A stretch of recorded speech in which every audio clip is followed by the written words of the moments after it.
Good afternoon, everybody. My name's James Crampton. I'm the Corporate Affairs Director for Heineken UK, and today I'm going to talk to you a little bit about my third love in life after my family and beer, and that's alcohol-free beer. I'm due to have a presentation, I believe, so I'll wait for a couple of seconds until that's up there. So it's fair to say that alcohol-free has a little bit of a hangover, or should I say it had a little bit of a hangover. Let me take you back 10 years or so ago. When ordering an alcohol-free beer, it would conjure up the image of a landlord reaching back into the far reaches of the fridge, picking out a dusty old scuffed bottle, cracking it open, pouring it into a thick rim glass hot out of the washer. It didn't look good. It certainly didn't taste good, and it really wasn't something that people would want to be seen drinking. And for a long time, that was the residing image of alcohol-free, mainly the beer category. People who went to their local but chose not to drink, or for whatever reason, would have the option of a fizzy, sugary drink, or a tonic water, a sparkling water, or an old-fashioned tap water. Not exactly something that you would look forward to. But of course, times are changing. We know that 70% of us now want to lead a healthier lifestyle, whether that's being more active, enjoying meat-free days, or being mindful about how much alcohol we are consuming. Can anyone hazard a guess how many Brits say they are teetotal? It's over 10 million people. And what's more, over half of consumers say that the thought of alcohol-free alternatives are really appealing to them. On top of that, consumers want quality. They want trusted brands delivering trusted experiences. Our industry is, if anything, a story of premiumization. People want to drink better wholesale. So, with a clear desire, is that the right? Yep, sorry. So, with the people's clear desire to want to drink more moderately, our 150 years brewing experience and fantastic quality brands, and our clear ambition to always offer a choice to our consumers, now is the moment to supercharge the appeal of alcohol-free beer in culture. Yet, there is still a stigma attached. Whether that is from people's preconceptions that the taste of alcohol-free beer is not going to be good, or there's peer pressure from your mates that you're not having a proper drink. Hearing from female friends, bizarrely, if they order a soft drink in the pub, or there's peer pressure, they are often kind of greeted with the question, "Are you pregnant?" Why is that acceptable? Or perhaps you don't feel like you're part of the group when your mates are drinking pints and your bottle screams, "I'm drinking something different." And it's pints that are the holy grail. Pubs and pints go hand in hand. So to be able to really supercharge the category, it needs to be more available in pubs. 92% of beer volumes sold in pubs in the UK is on draft. We will never make headway without it being visible at the decision point when a punter walks into the bar. For the last few years, we have been working on dispense technology to allow us to serve alcohol-free beer on draft through normal kind of pump lines. It shouldn't seem too tricky, right? But as the saying goes, here comes the science. Like any beer, the alcohol-free version contains yeast, and if you cast your minds back to GCSE biology, yeast under certain conditions assist fermentation, creating, yep, you guessed it, alcohol. So alcohol-free beer has to be kept in very specific conditions, so there is no chance for the beer to ferment and inadvertently create alcohol. There is no greater reputational risk for a brewer if the alcohol-free beer that they sell actually turns out to be alcoholic. So our global team of experts cracked the technology, and last year we announced the rollout of Heineken 00 on draft in hundreds of pubs this year, and potentially thousands thereafter. It's our ambition that by the end of 2025, there'll be as many Heineken 00 fonts as there will be Heineken original fonts. Now, with a topic like this, it's our job as the category leader to influence and shape the category. We know those stigmas exist, and these stigmas are that, yes, we do address in advertising, but a really key part is through third-party endorsement and the engagement of media. We gathered a fantastic team of celebrities and experts to give their own personal insights on why Heineken 00 Draft is such a game-changing development in beer, in pubs, but also society. Fitness fanatic Mark Wright spoke about the pressure of being with mates down the pub and the thought that alcohol-free beer isn't a proper drink. Hearing him proudly state that actually he thinks that he'll be the one that's fresh as a daisy the next day was actually pretty compelling. Singer and songwriter Lucy Spraggan explains she doesn't drink, but loves going to the pub. And it can be incredibly disappointing when the alcohol-free options that they say are available are hidden out of sight, or they're just not available whatsoever. We looked at this topic through a business lens, we looked at it through a psychological lens, we looked at it through a futurological lens, to unpick the hang-ups and discuss what is not right about it. Safe to say the media loved the spiky questions posed, and the news hooks developed as part of the campaign. We achieved widespread coverage, but it's not about the column inches. It posed questions. It delved into why some Brits had issues with alcohol, how tides are changing, and what it means for the health of the nation, and of course, the great British pub. But the work was just getting started. The key to properly integrating alcohol-free beer is to normalize it as much as possible. Consumers need to not just see it in adverts and in media, they need to see it in the everyday, they need to see it in culture. And that led to our next idea, and like any great idea, yes, it materialized over a pint in a pub.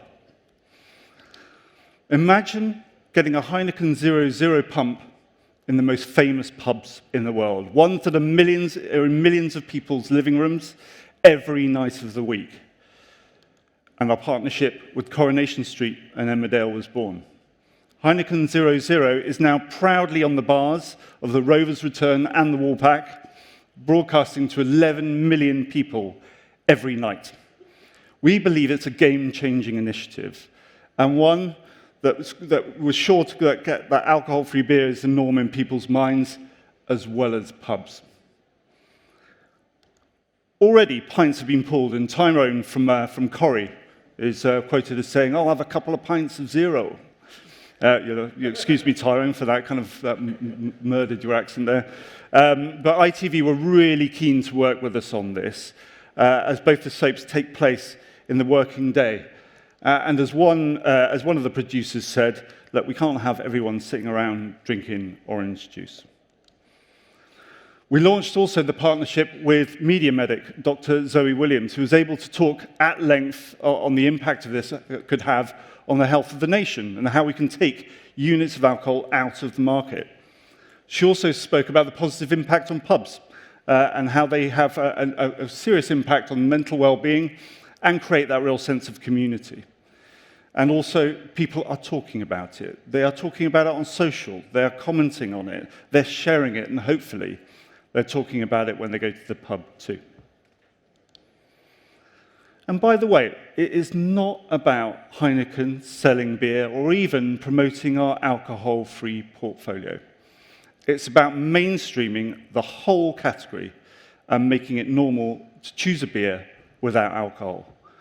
Only then can we finally get rid of that lingering hangover. Thank you very much.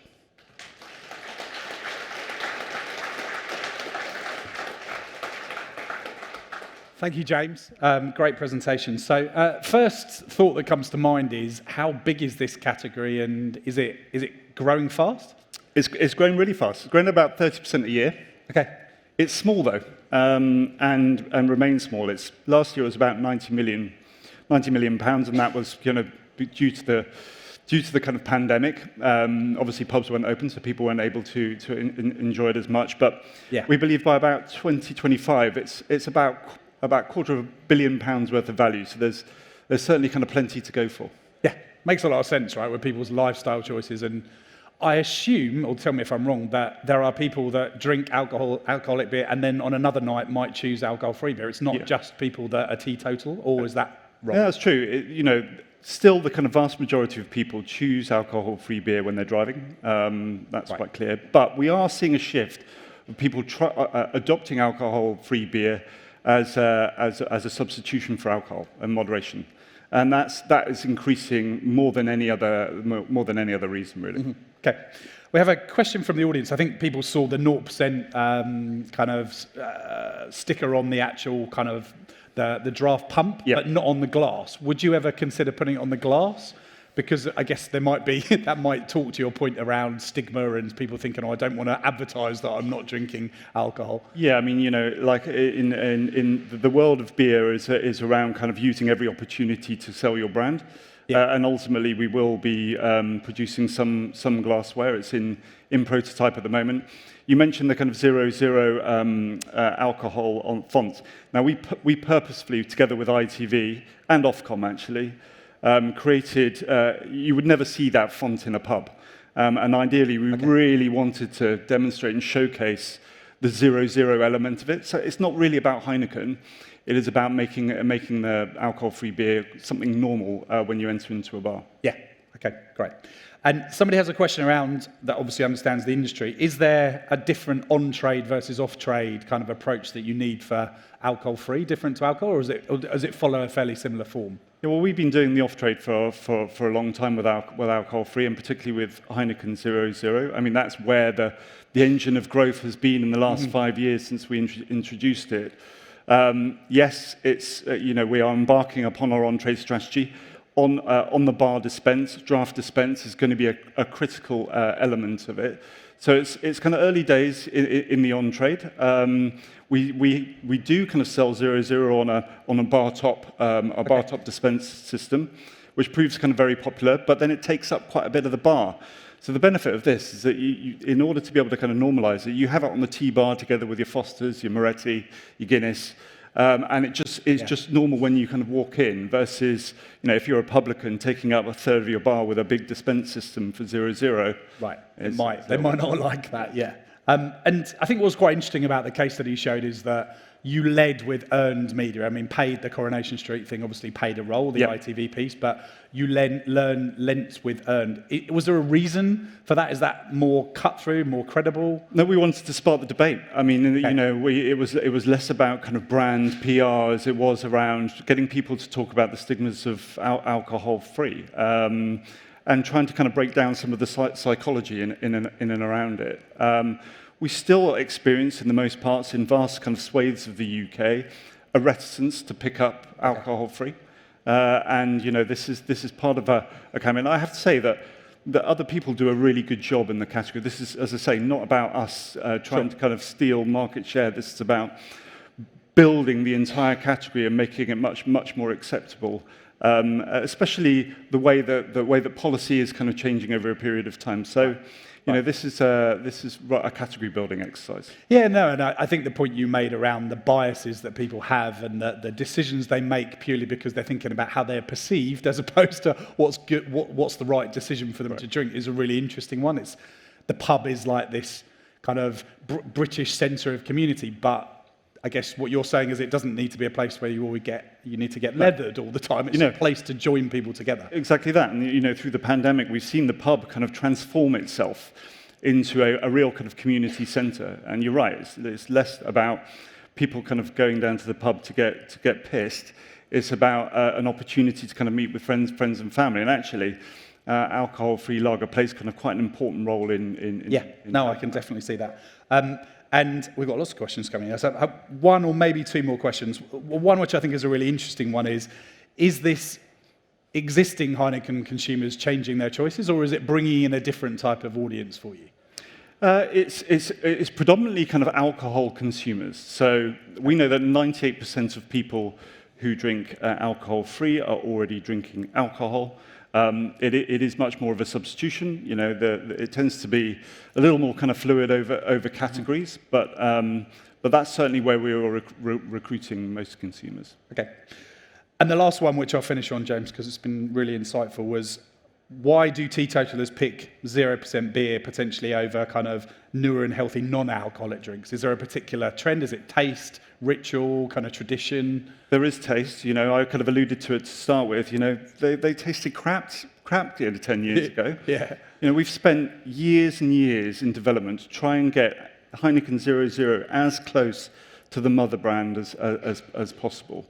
And it's quite challenging. It's quite costly too. Yeah. But we've cracked it. Other people do a great job too. So I think it's more about taste. Also, it's about perception. When you're out with your friends, that you want to be seen to be drinking a traditional product, and that's what this does. Wonderful, super insightful. Thank you, James. So please put your hands together for James from Heineken. Thank you.